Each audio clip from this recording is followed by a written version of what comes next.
Chapter 11 of The Science of Getting Rich by Wallace D. Wattles. This recording is in the public domain. Recording by Diana Meilinger.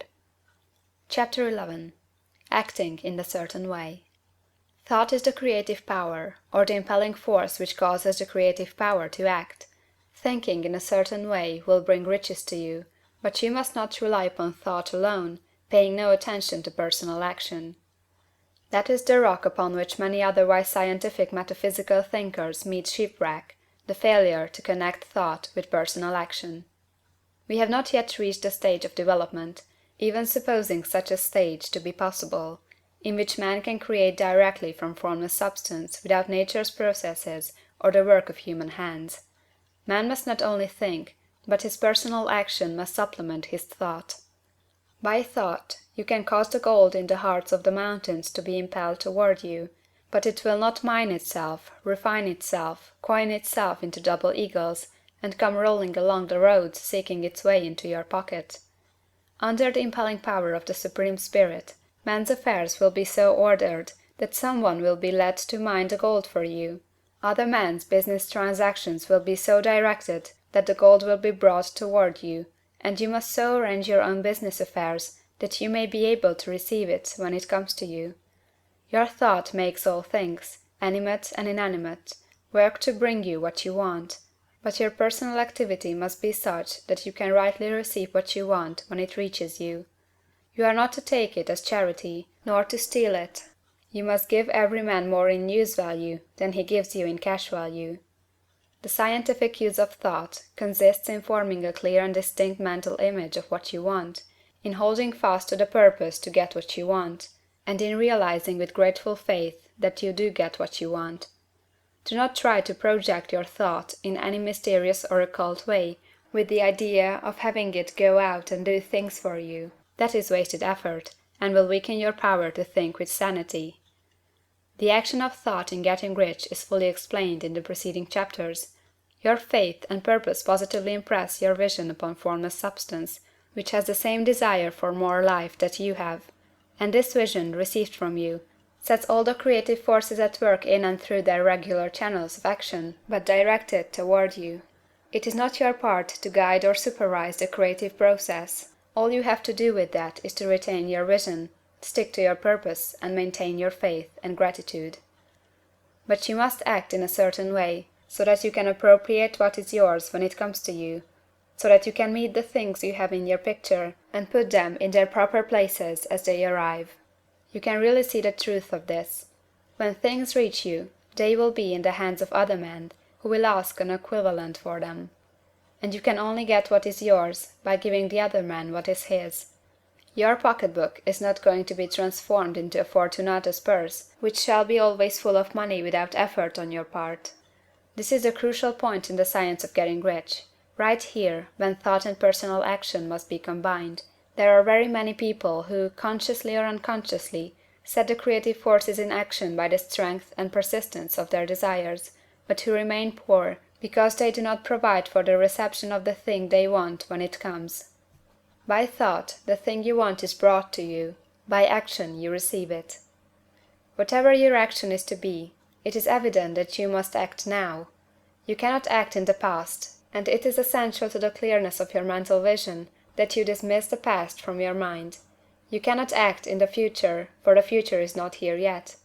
And you cannot tell how you will want to act in any future contingency until that contingency has arrived.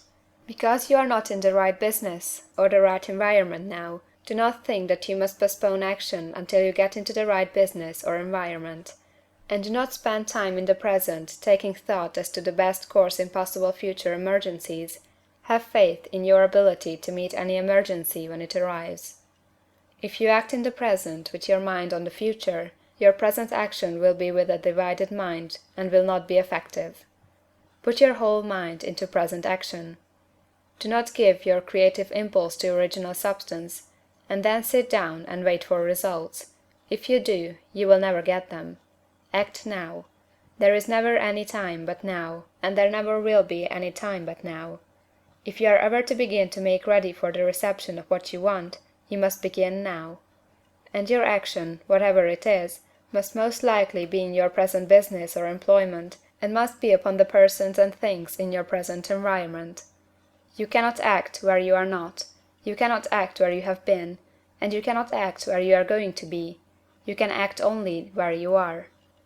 Do not bother as to whether yesterday's work was well done or ill done. Do today's work well. Do not try to do tomorrow's work now. There will be plenty of time to do that when you get to it. Do not try, by occult or mystical means, to act on people or things that are out of your reach. Do not wait for a change of environment before you act. Get a change of environment by action. You can so act upon the environment in which you are now as to cause yourself to be transferred to a better environment. Hold with faith and purpose the vision of yourself in the better environment, but act upon your present environment with all your heart, and with all your strength, and with all your mind. Do not spend any time in day dreaming or castle building. Hold to the one vision of what you want, and act now. Do not cast about seeking some new thing to do, or some strange, unusual, or remarkable action to perform as a first step toward getting rich. It is probable that your actions, at least for some time to come, will be those you have been performing for some time past. But you are to begin now to perform these actions in a certain way, which will surely make you rich. If you are engaged in some business, and feel that it is not the right one for you, do not wait until you get into the right business before you begin to act. Do not feel discouraged, or sit down and lament because you are misplaced. No man was ever so misplaced but that he could not find the right place, and no man ever became so involved in the wrong business but that he could get into the right business. Hold the vision of yourself in the right business, with the purpose to get into it, and the faith that you will get into it, and are getting into it.